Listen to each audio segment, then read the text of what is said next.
Think global, lose local. Does that sound a bit strange? How can one think globally and yet lose locally?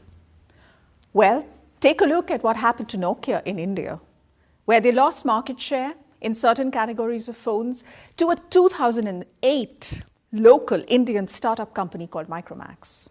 Or let's go to China. Take a look at Baidu, the local search engine that has an overwhelming 99% market share, far ahead of its international competition in China. Think about the name, because the clue begins with that name. What does the name Baidu mean? The word Baidu literally means hundreds of times, an allusion to a 12th century Chinese poem. It represents a persistent search for the ideal. So, starting with the name, you can see the connection with the local context. The fact that Baidu understands that local context so well and acts upon it. Even more evident if you look at some of their features that have made them so popular. The Baidu Post Bar, the largest bulletin board of its kind in China, or all the free music content that it provides online. It is this deep understanding that makes them a winner locally. And this is what I have been saying for a decade as I have traveled across the world speaking at conferences, and I'll repeat it once more because it's even more pertinent today. If you're only thinking globally, you will not win locally. And this is something you cannot afford to let happen now. Why? Because of three very important developments in the world. First, all the action is moving to the emerging markets. Consider this. Nearly 57% of the 1 billion households who will have more than an annual income of $20,000 are going to be living in the emerging markets in the next 15 years. Or consider the fact that 7 emerging economies, China, India, Brazil, Mexico, Russia, Indonesia, and Turkey, are expected to contribute nearly 50% of the global GDP growth in the next decade. So if all the action is moving to the emerging markets, isn't it of the utmost importance that you understand the local context today? Second reason, the population in the emerging markets today, they've changed. They're different from what they were 10 years ago. And how so?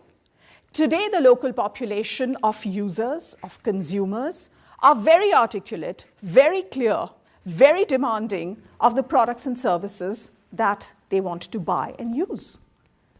In fact, I quote from a recent article in McKinsey Quarterly that talks about the fact that long gone are the days when global corporations could charge an emerging market customer a premium to buy a product developed in a totally different context.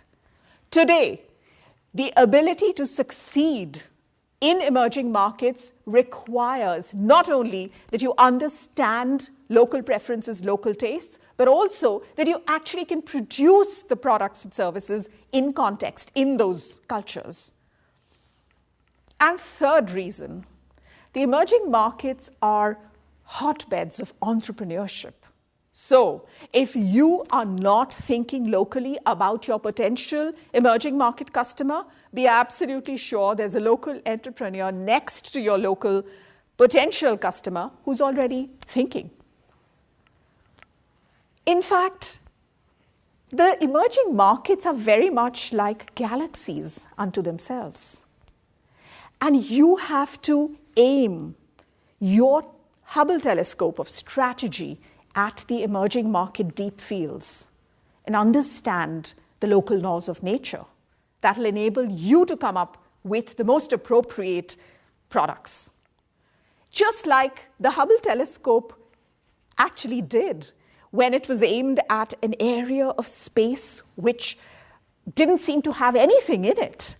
And when the images were processed, what the scientists found were 30,000 galaxies in that particular deep field of space. So I recommend right now, get your Hubble telescopes out and aim them at the emerging markets. Remember, the emerging markets have already aimed their strategy telescopes at the mature markets, the developed market deep fields, and they're experiencing immense success. So it's time that you start the other way around. Start thinking locally. You will lose nothing but your apprehensions and your problems about not having the right products.